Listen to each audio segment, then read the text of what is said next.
Ketika pendakwa segala zaman menggigil di akhir zaman. Ini judul sharing firman saya kali ini, Bapak Ibu ya.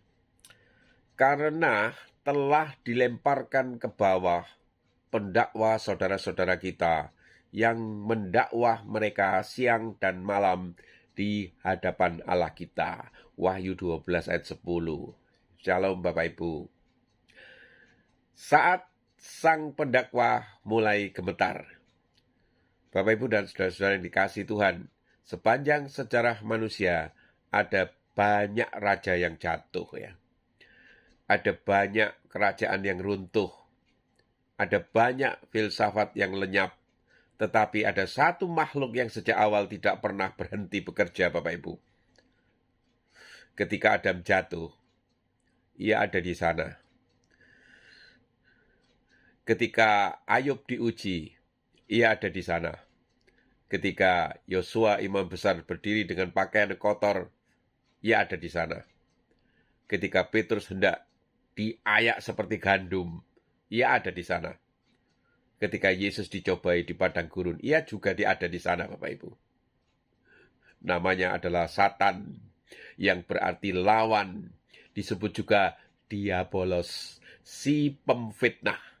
Disebut juga pendakwa saudara-saudara kita. Siang dan malam ia bekerja. Rajin loh dia, Bapak Ibu. Ia tidak pernah tidur. Ia tidak pernah lelah. Tidak pernah berhenti mencari celah. Tetapi Alkitab menunjukkan sebuah pemandangan yang luar biasa. Akan tiba saatnya pendakwa segala zaman itu sendiri mulai menggigil.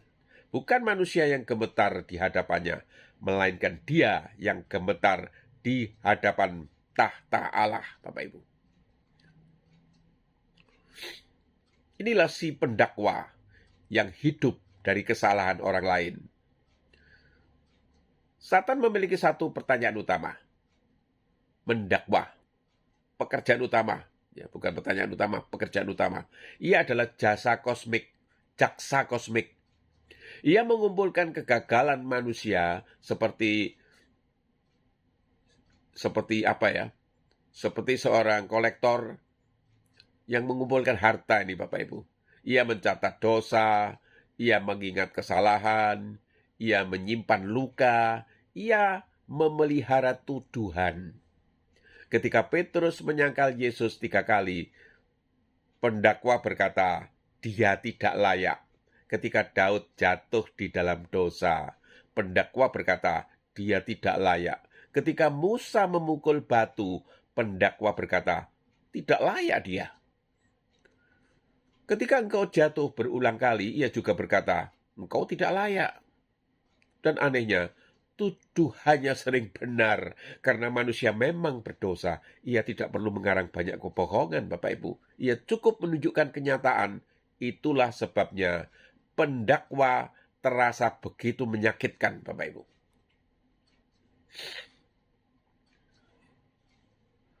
Ada rahasia yang membuat pendakwa mulai takut.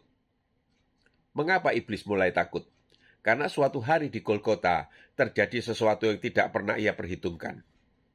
Ketika Kristus mati di kayu salib, bukan hanya dosa yang diampuni, dasar hukum dari pendakwaan itu dihancurkan. Pendakwa hidup dari hutang dosa, tetapi ketika Kristus berkata sudah selesai, surat hutang itu dipakukan pada salib, Bapak Ibu. Tiba-tiba seluruh sistem tuduhan mulai runtuh.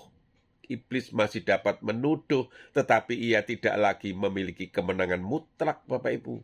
Ia masih dapat menunjuk dosa, tetapi Kristus menunjuk darahnya. Ia berkata, dia berdosa. Kristus menjawab, aku telah membayarnya.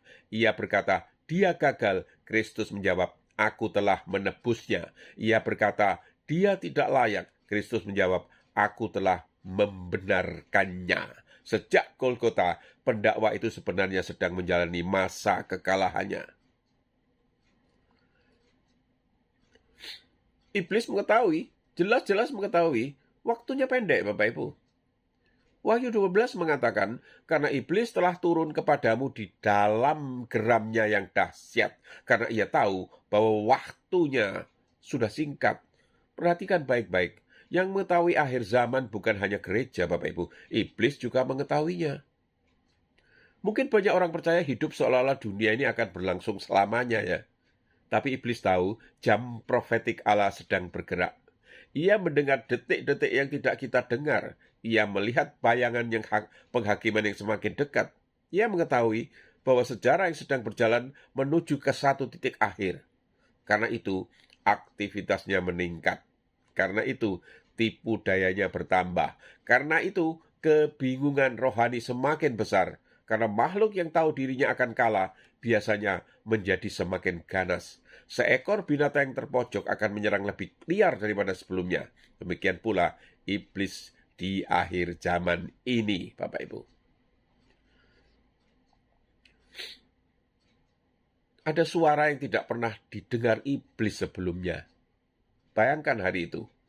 Tahta Allah berdiri di dalam kemuliaannya. Malaikat-malaikat memenuhi sorga. Kitab-kitab dibuka. Sejarah manusia mencapai halaman terakhirnya. Lalu terdengar suara sorgawi. Pendakwa saudara-saudara kita telah dilemparkan ke bawah. Betapa mengerikannya kalimat itu bagi iblis. Selama ribuan tahun ia mendakwa, kini tidak ada lagi tempat baginya. Selama ribuan tahun ia berbicara, kini suaranya dibungkam, Bapak Ibu. Selama ribuan tahun ia menuduh, kini ia sendiri yang diadili. Pendakwa berubah menjadi terdakwa. Jaksa berubah menjadi terhukum. Penuduh berubah menjadi yang dituduh, Bapak Ibu. Ketika neraka menjadi penjara bagi penguasanya sendiri, banyak orang membayangkan iblis memerintah neraka. Alkitab tidak pernah mengajarkan demikian, Bapak Ibu. Neraka bukan kerajaan iblis. Neraka adalah hukuman bagi iblis. Api kekal tidak dibuat oleh iblis. Api kekal disediakan untuk menghukumnya. Wahyu 20 ayat 10 menggambarkan akhir yang menggetarkan. Iblis dilempar ke dalam lautan api dan belerang. Perhatikan, bukan ia yang melempar, ia yang dilempar, Bapak Ibu. Bukan ia yang menghakimi, ia yang dihakimi. Bukan ia yang berkuasa, ia yang dihukum. Sebelum kesombongan kosmiknya runtuh di dalam satu keputusan ilahi ini. Mengapa pendakwa menggigil? Karena untuk pertama kalinya ia menghadapi sesuatu yang tidak dapat ia lawan. Ia pernah mencobai manusia. Ia berhasil. Ia pernah memengaruhi bangsa-bangsa. Ia berhasil. Ia pernah memakai kerajaan-kerajaan dunia. Dan ia berhasil. Tetapi ada satu musuh yang tidak pernah bisa dikalahkannya. Kedaulatan Allah. Gunung bisa dipindahkan. Lalu, laut bisa dibelah. Bintang bisa jatuh, kerajaan bisa hancur, tetapi keputusan Allah tidak pernah berubah. Ketika Allah berkata cukup, maka seluruh alam semesta berhenti. Ketika Allah berkata waktumu habis, maka tidak ada banding, Bapak Ibu. Tidak ada kasasi, tidak ada penundaan, tidak ada negosiasi.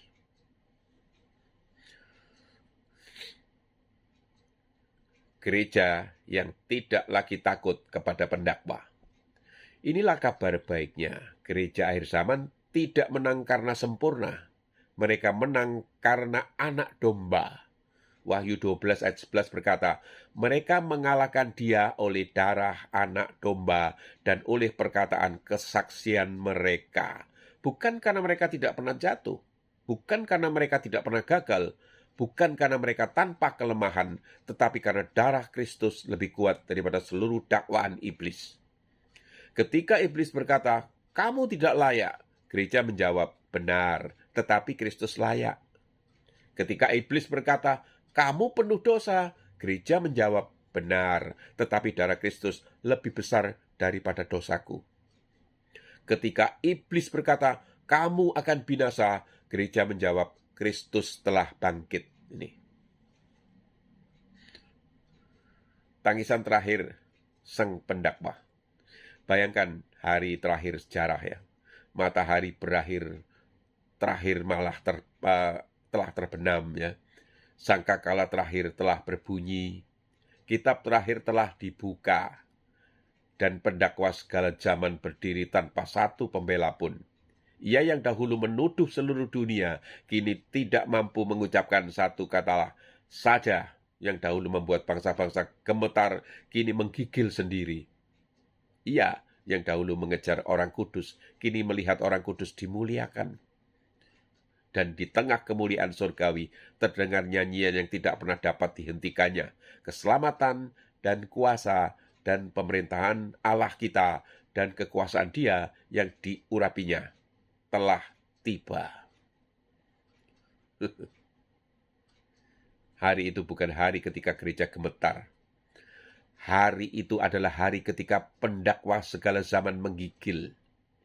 Hari karena anak domba yang pernah disalibkan kini duduk sebagai raja. Karena darah yang pernah tertumpah kini menjadi dasar kemenangan kekal, Bapak Ibu. Karena salib yang dahulu dianggap kekalahan ternyata adalah awal dari kehancuran kerajaan kegelapan justru. Dan akhirnya seluruh alam semesta akan menyaksikan satu kebenaran yang agung. Pendakwa memiliki banyak tuduhan, tetapi Kristus memiliki jawaban yang terakhir. Amin.